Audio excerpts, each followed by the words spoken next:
Hello students, good morning बेटा। आप सभी का एक बार फिर से स्वागत है आपके अपने यूट्यूब चैनल एस्कोसल एजुकेशन में। और बेटा आज हम कर रहे हैं हमारी 4th क्लास की ईवीएस का सेकंड चैप्टर नेहा का जन्मदिन। बेटा कुछ पोर्शन इसका हमने पढ़ लिया है और अब कर रहे हैं उससे आगे का पोर्शन। आगे है, मुझे यह अच्छा नहीं लगता। मीना और रितु टापू खेलकर घर लौट रही थी। मेरे घर चलो न। मीना ने रितु को खींचते हुए कहा, तुम्हारे मामा तो घर पर नहीं होंगे।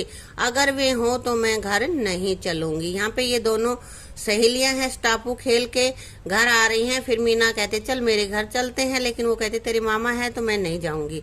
पर क्यों? मामा को तुम अच्छी लगती हो। वो कह रहे थे अपनी सहेली रितु को घर लाना, मैं दोनों को खूब सारी चॉकलेट से खिलाऊंगा। कह रही मेरी मामा तो कह रहे थे कि भैया उसको लेके आना, मैं तुम दोनों को चॉकलेट दूंगा। और यहाँ पे है, रितु ने मीना से अपना हाथ छुड़ाया और बोली, तुम्हारे मामा से मुझे डर लगता है। वो मेरा हाथ पकड़ते हैं तो मुझे अच्छा नहीं लगता। यह कहकर रितु अपने घर चली गई। क्या तुम्हें भी किसी का छूना अच्छा नहीं लगता? और ऐसी बातों की शिकायत अपने घर के सदस्यों से जरूर करें। बेटा कुछ ऐसा लगता है कि जिसका छूना हमें अच्छा नहीं लगता, पता है कि वो कुछ गलत करने वाला है, तो वहां पे छूना हमें अच्छा नहीं लगता। और ऐसी जब कोई घटना घट जाती है, स्कूल में होती है, तो सबसे पहले आप अपने टीचर को बताओ, और फिर अगर बाहर कहीं होती है तो अपने पेरेंट्स को इसके बारे में जरूर बताओ। ठीक है। अब बेटा अपने पास यहाँ पे इसे कुछ क्वेश्चंस हैं। क्या तुम्हें भी किसी का छूना बुरा लगता है? यदि हाँ तो किसका? तो बेटा यहाँ पे तुम लिख सकते हो किसका भी तुम्हें लगता है, तो उसका बता दोगे भाई, किसी मामा का, अंकल का, या कोई भी अनजान व्यक्ति जब छूता है तो अच्छा नहीं लगता। यहाँ पे मैंने लिखा है अनजान लोगों का। अनजान लोग छूते हैं इसका मतलब कहीं खतरा है, तो वहां पे अच्छा नहीं लगता। अगर तुम रितु की जगह होते तो क्या करते? मैं अपने माता पिता को बता देती कि हमारे घर के जो बड़े हैं उनको बताती कि भाई ये दिक्कत है।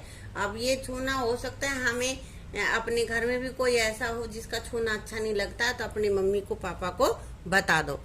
ऐसा होने पर और क्या कर सकते हैं कि छूने वाले को हम मना कर सकते हैं, कि उनको मना कर दे कि हमें ना छुए, या फिर उस जगह से हम भाग जाएं। सभी का छूना एक जैसा नहीं होता। जब मीना के मामा रितु का हाथ पकड़ते थे तब उसे अच्छा नहीं लगता, लेकिन जब मीना उसका हाथ पकड़ती है तब उसे अच्छा लगता था। ऐसा क्यों था? क्योंकि सभी लोगों की सोच और पसंद अलग अलग होती है, और हमें एक जैसी पसंद और सोच वाले लोगों का छूना अच्छा लगता है। मीना उसकी सहेली है और वो उसको उसी की तरह से, जैसे उसके विचार हैं कि वो खेलती है, प्यार करती है, उसी तरह से करते, लेकिन उसके मामा के विचार अलग हैं। वो उनको अच्छी नजर से नहीं देख रहे हैं, इसलिए उनका छूना उसे अच्छा नहीं लगता। अब बेटा आगे देखो, ये पिक्चर बना रखी है। ऐसे ही तुम एक चौकोर कागज लोगे और उसमें ये किसकी पिक्चर बना रखी है? घोड़े की पिक्चर बना रखी है। और जैसे यहाँ इसने काट रखा है ऐसे उसको काट देंगे। इसके लिए थोड़ा मोटा गत्ता आपको लेना होगा और उसमें फिर तुम इस तरह से कट कर दोगे और बाद में फिर इनको जोड़ के देखना है तुम्हें। ठीक है, तो आकृति बनानी है। ये एक एक्टिविटी है तुम्हारी। ठीक है। ऐसे ही ये एक आगे ना, जन्मदिन पे जो टोपी पहनते हो ना, तुम पहनते हैं ना, तो उस तरह की टोपी तुम्हें बनानी है। इसके लिए क्या करना है, रंगीन हमें एक शीट लेनी होगी और उसको गोल शीट लेनी है, और उसका फिर एक कॉर्नर हम ऐसे तिरछा काट के अलग कर देंगे और बाकी जो बचा हुआ है उसको मोड़ेंगे। इस तरह से मोड़ के शंकु बना लेंगे हम, और फिर इसकी एक साइड में हम ड्राइंग से, अपने कलर से, पेन से एक मुखौटा बना देंगे, और ये हो गई टोपी तैयार। नीचे आप इसमें रबड़ या धागा लगा सकते हो, जैसे यहाँ लगा रखा है। ठीक है, तो ये एक्टिविटी तुम्हें खुद करनी है, और इस तरह की टोपी बना के अपने बड़े बहन भाई या छोटे भाई बहन किसी के भी बर्थडे पे इसको यूज करना है।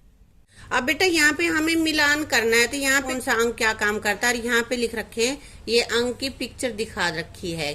हमारी ज्ञानेंद्रियां हैं ये। तो सूंघने का काम हम किससे करते हैं? नाक से। चखना, चखते किससे हैं? टेस्ट का किससे पता चलता है? जीभ से। और भाई देखते किससे हैं? आंख से। तो हमने इसको मिला दिया है। छूते किससे हैं? हाथ से टच करते हैं ना, और सुनना किससे? कान से। तो ये हमने इनको मिला दिया है। अब अपने पास है, तुम इनमें से जिन चीजों को सूंघ कर पहचान सकते हो उनको नीचे दिए गए स्थान पर लिखो। बेटा मैंने पहले से लिख लिया क्योंकि फिर थोड़ा टाइम बच जाएगा, हमारा वीडियो ज्यादा लंबी नहीं बनेगी। खरबूजा, खरबूजा को तुम सूंघ कर पहचान सकते हो? थोड़ा पता भी चल जाता है, लेकिन हमने यहाँ पे इतना नहीं लिखा है, इसको लिख भी सकते हैं इसको। पानी, पानी को सूंघ कर नहीं पहचान सकते। इत्र, इत्र में खुशबू आती है तो इसको हम सूंघ कर पहचान लेंगे, इसलिए मैंने यहाँ पे लिख दिया है। शहद, शहद का भी कभी कभी पता चल जाता है, लेकिन ज्यादातर हमें नहीं पता चलता, टेस्ट करके पता चलेगा। अगरबत्ती, अगरबत्ती की स्मेल आएगी तो हमने लिख दिया अगरबत्ती। आम, आम पके हुए आम में भी खुशबू आती है ना, तो हम इसको पहचान लेंगे। पुदीना, पुदीने में भी खुशबू आती है तो यहाँ भी हम लिख देंगे पुदीना, ये लिख रखा है मैंने। तुलसी, तुलसी में भी खुशबू आती है। जिन जिन में खुशबू या बदबू आती है, स्मेल आती है, चाहे वो अच्छी है या बुरी है, तो उसको हम सूंघ कर पहचान सकते हैं। इसी तरह से दूध को हम नहीं पहचान पाएंगे, नमक को नहीं, और मिट्टी का तेल हम पहचान सकते हैं। ठीक है बेटा। अब आगे अपने पास है, ज्ञानेंद्रियों की देखभाल के लिए क्या करना चाहिए क्या नहीं, तालिका में लिखो। तो क्या है, इधर तो ज्ञानेंद्रिय दे रखी 5 बताई थी ना मैंने, और यहाँ पे क्या करना चाहिए और उनके साथ क्या नहीं करना चाहिए। तो करना चाहिए, जैसे पहली ज्ञानेंद्रिय यहाँ पे है आंख। आंख से हमें क्या करना चाहिए? आंख की देखभाल के लिए हमें क्या करना चाहिए? आंख को साफ पानी से धोना चाहिए। बहुत ज्यादा टीवी नहीं, मोबाइल नहीं देखना चाहिए। बहुत कम रोशनी में नहीं पढ़ना चाहिए, है ना। और 2 चीजें भी मैंने बताई हैं, क्या? बहुत ज्यादा मोबाइल या टीवी नहीं देखना चाहिए। ठीक है। फिर कान, कान का हमें, कान की हम सफाई क्या करें? समय समय पर कान की सफाई करनी चाहिए ताकि कान में ज्यादा मैल इकट्ठा ना हो। और फिर क्या नहीं करना चाहिए जो उसको नुकसान दे? नुकीली चीजें कान में नहीं डालनी चाहिए। ये नहीं कि जो हाथ में आ गया उसी को कान में डाल दे और मैल निकालने की कोशिश करे, ये हमें नहीं करना चाहिए, क्योंकि इससे बेटा कान का बोलते हैं ना पर्दा, तो कान का पर्दा फट जाता है और हमें सुनाई देना बंद हो जाता है। अगला अपने पास है नाक। नाक का क्या है? नाक को हमेशा साफ रखेंगे तभी हमारी आवाज भी अच्छे से आती है ना, और कोई इन्फेक्शन भी नहीं होता। तो नाक हमेशा साफ रखनी चाहिए। ठीक है। और नाक में उंगली नहीं डालनी चाहिए। ये नहीं कि बार बार वो नाक में हम उंगली ही लगाते रहे, क्योंकि नाक में गंदगी होती है और वो गंदगी फिर हमारे हाथों के लगती है, और वही फिर हम मुंह में या किसी खाने की चीज में उसके लगा देते हैं। तो बार बार नाक में उंगली नहीं डालनी चाहिए। त्वचा, त्वचा के लिए, त्वचा की साफ सफाई कैसे रखेंगे? रोज स्नान करना चाहिए, रोज नहाना चाहिए हमें, और अपने शरीर पर तेल की मालिश करनी चाहिए ताकि चिकनी बनी रहे त्वचा है। और क्या नहीं करना चाहिए? तरह तरह के रसायन नहीं लगाने चाहिए, यानी कि कभी कोई क्रीम लगा रहे हो, कभी कोई जेल लगा रहे हो, ऐसे बार बार बदलने नहीं चाहिए। एक ही तरह की चीज हमें लगानी चाहिए, वरना तो वो इसको नुकसान कर देती है हमारी त्वचा को। ठीक है। आगे है जीभ। जीभ की सफाई किस तरह रखें? तो जीभ को हमें हर रोज साफ करना चाहिए, चाहे हम टंग क्लीनर से साफ करें या दातुन करते हैं तो बेटा दातुन के 2 हिस्से बना ले, और उनको फिर जब वो खुरदरा सा हो जाता है ना, उससे हम जीभ साफ कर ले। लेकिन बहुत खुरदरी या पैनी चीज भी हमें जीभ पे नहीं रगड़नी चाहिए। ठीक है। बहुत गर्म और तीखी चीजें जीभ पर नहीं रखनी चाहिए, यानी एकदम से गर्म और या बहुत ही चटपटी हो वो चीजें हमें नहीं खानी चाहिए, इससे हमारी जीभ को नुकसान पहुंचता है। ठीक है।